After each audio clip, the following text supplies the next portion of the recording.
Waktu amatan lil masakin. Nah, ini Pak yang menjadi poinnya sebenarnya, stressing poinnya di situ. Bahwa zakat fitrah itu harus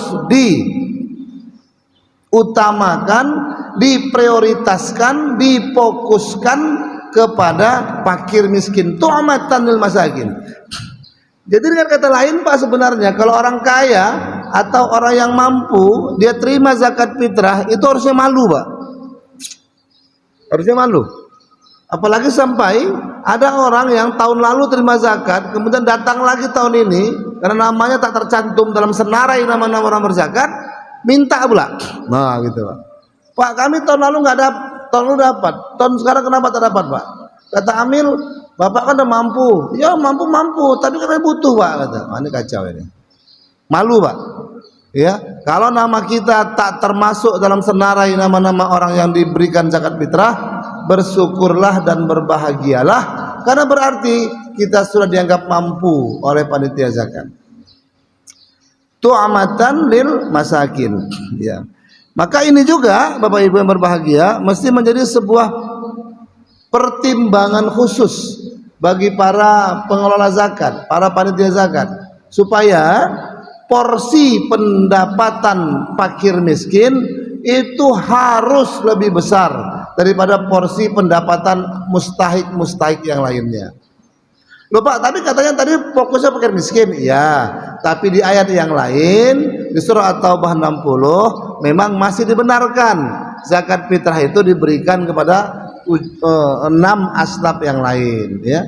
Fakir, miskin, amil, gharim, ya. Firriqab, orang yang memerdekakan nama saya, ibnu sabil, mu'allaf fisabilillah masih dibenarkan. Tapi fokusnya, prioritasnya memang harus ke fakir miskin. Ya.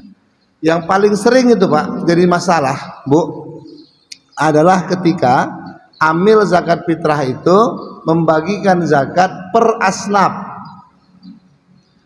Ya, jadi kalau ada harta zakat 8 juta, bagi 8 asnaf, oh yaudah. Gampangnya satu asnaf 1 juta, ya kan?